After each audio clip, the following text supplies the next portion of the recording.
স্পর্শে অবসর, এক জীবনগাথা যে বুনন আমাদেরকে সোজা হয়ে দাঁড়াতে শিক্ষা দেয়।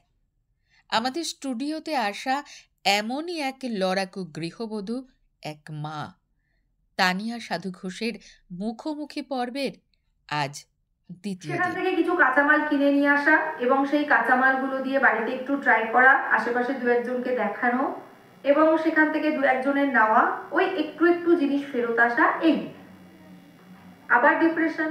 একদম নিম্ন মধ্যবিত্ত পরিবারের একটা গৃহবধূ, তার কাছে কতই বা টাকা আসতে পারে, যেখানে আর্নিং মেম্বার হাজবেন্ড এবং খরচ করেনও তিনি।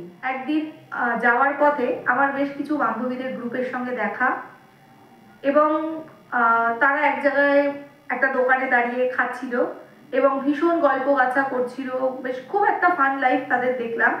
সেখান থেকে যেন কোথাও মনে হলো আমার অনেকটা দূর। বিয়ে হয়ে যাওয়া মানে কি জীবনের শেষ?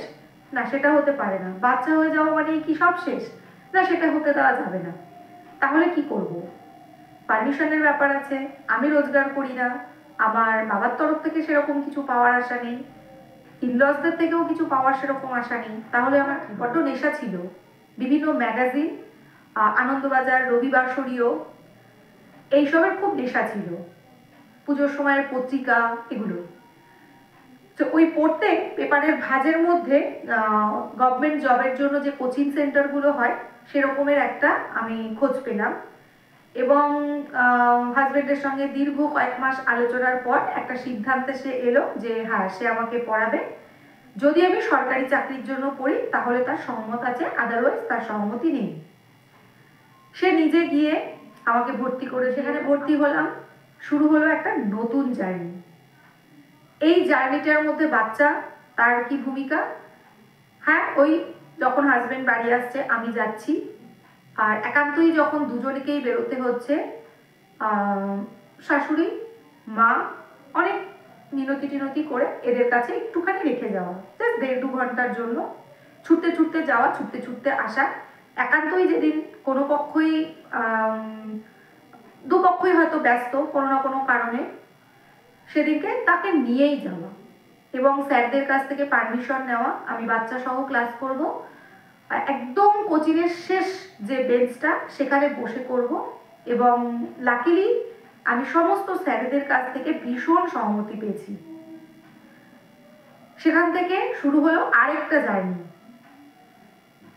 শুধু জার্নিটা খেয়াল করুন, পুরো দিক শূন্য, ছুটছি শুধু, কিন্তু ওই যে মনের মধ্যে কিন্তু ক্রাফট জিনিসগুলো কিন্তু আমি বড্ড ভালোবাসি।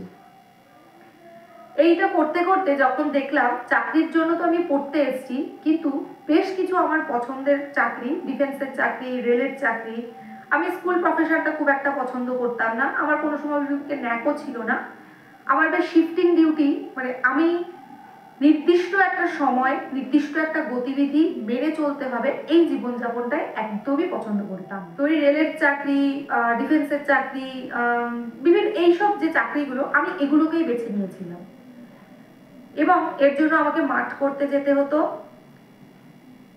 বাড়ির বউ, পাড়ার বউ, যেখান থেকে বাড়ির বউরা বাজারে গেলে সঙ্গে করে আরেকজনকে নিয়ে যাওয়ার ছাড়া অনুমতি নেই, সেই রকম বাড়ি থেকে আমি ভোর 5টার সময় উঠে দৌড়াতে বেরোচ্ছি।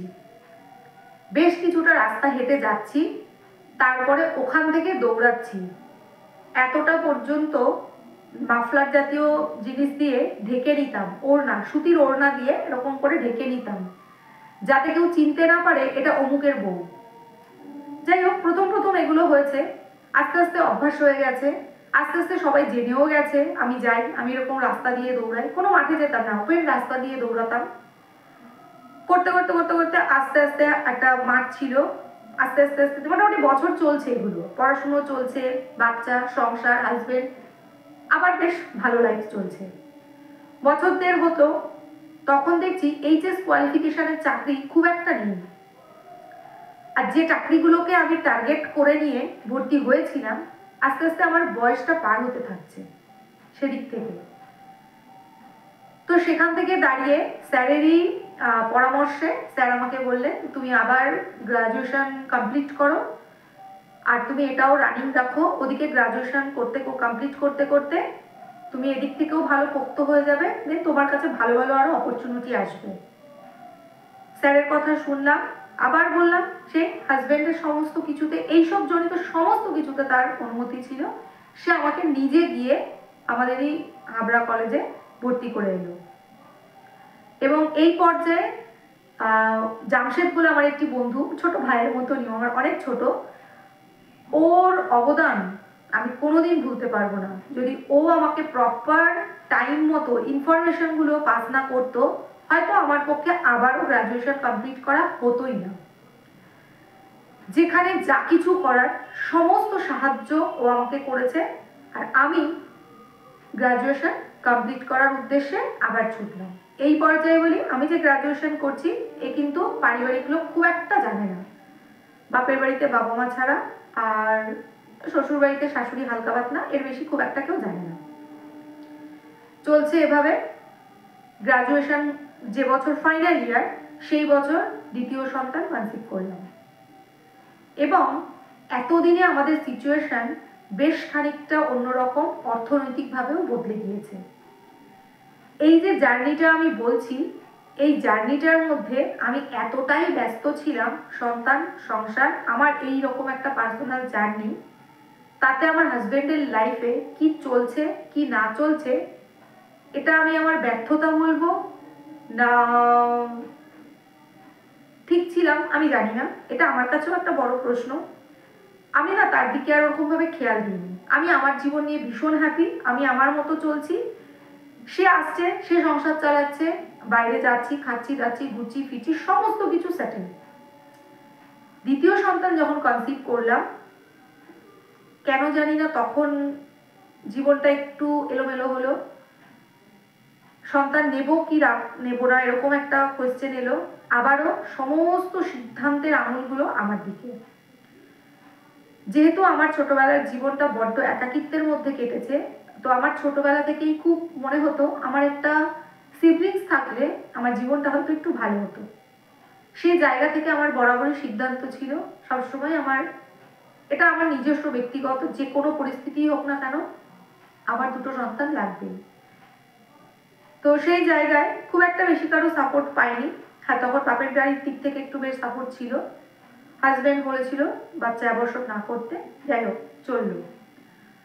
এবার আমি জীবনের অনেকটা সময় পার করে ফেলেছি, জীবনের অনেকটা লড়াই আমি লড়ে ফেলেছি। এবার আমার মধ্যে খুব সাহস এলো, বাচ্চা বাচ্চার মতন থাকবে, পড়াশোনার মতো চলবে, বাকি যেরকম লাইফ চলছে সমস্ত কিছু তার মতো চলবে। এবার আর আমি পড়াশুনো ছাড়বো না, এবার আর আমি কোনো কিছুই ছাড়বো না।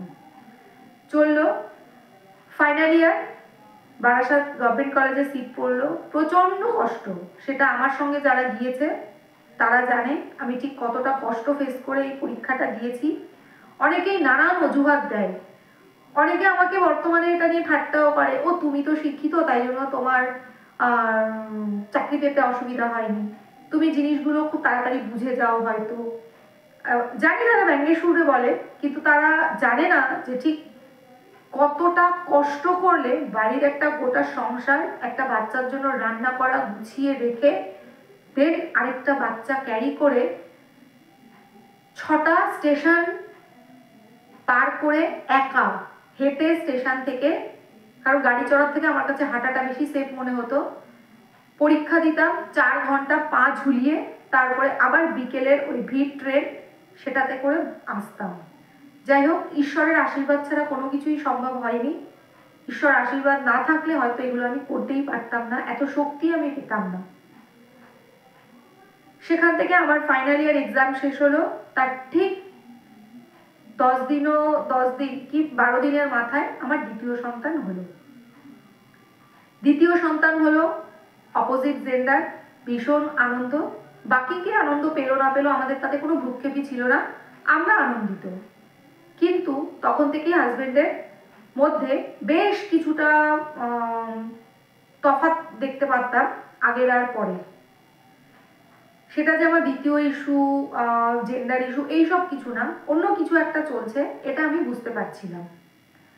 যাই হোক, আমার মাথায় তখন আর একটা চিন্তা এলো, এবার আমাকে আবার পড়াশুনো চালু করতে হবে, যেমন কথা ছিল আমার গ্র্যাজুয়েশন কমপ্লিট হবে, দেন আমার শুরু হবে বিসিএস এর জার্নি।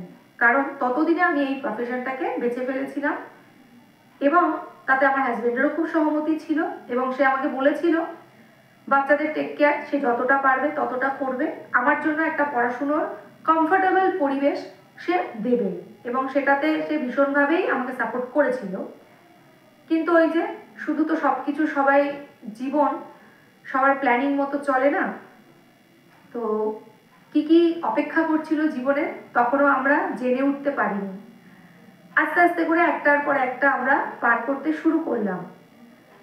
দ্বিতীয় সন্তানের বয়স যখন 2.5 মাস, সন্তান তখন একদমই ছোট, আরেকটা সন্তানের তখন ফাইনাল পরীক্ষা, ঠিক এই রকম সময় হাজবেন্ডের মেজর একটা শরীর খারাপ হলো, খুবই সাংঘাতিক, যাকে আমি বিগত 13 বছরে কোনোদিন বিছানায় একটা জ্বরে পর্যন্ত তাকে আমি শুতে দেখিনি, সে পুরো বিছানা সজ্জা হয়ে গেল। এমন হলো আমরা 4 জন বিছানায়, আমি সিজারের রুগী, 2টো বাচ্চা, হাজবেন্ডের অসহ্য যন্ত্রণা, চোখের সামনে সেগুলো দেখতে পাচ্ছি না, ওই রকম একটা মানুষ অঝরে কান্নাকাটি করে যাচ্ছে। এই পর্যায়ে যদি বলি দুপক্ষের পারিবারিক কি ভূমিকা ছিল, দুপক্ষেই এই সময় অপেক্ষা করছিল আমরা কখন তাদের কাছে গিয়ে হাত পাতবো, তারা তখন আমাদের সাহায্য করবে। ততদিনে আমাদের জীবনে আরো অনেক কিছু ঘটনা ঘটে গেছে। একটা মানুষের জীবনে তো একটা পার্ট না, অনেকগুলো পার্ট। সেই ঘটনাগুলো থেকে আমরা প্রচন্ডভাবে তিতিবিরক্ত ছিলাম, আমরাও ছিলাম জীবন যেভাবে খুশি চলুক, আমরা আর এর কাছে ওর কাছে আর ভালো লাগছে না, জীবন যেভাবে চলবে আমরা তাতেই চলবো। এভাবে চলতে লাগলো। হাজবেন্ড 1.5 মাসের মাথায় গিয়ে সুস্থ হলো। ততদিনে আমাদের বেশ কিছু জমানো যা কিছু ছিল, তার ব্যবসা, যেহেতু সে ব্যবসা করত, সমস্ত কিছু বন্ধ এই পর্যায়ে, এবং আমাদের ফ্যামিলিতে সে একা রোজ গেল। সদ্য বেবি হওয়া, আমি একজন রুগী, আরেকটি বাচ্চা, তার পড়াশুনো, আমার হাজবেন্ড নিজে রুগী, তার একটা ভালো খাওয়া দাওয়া, কিচ্ছু নেই।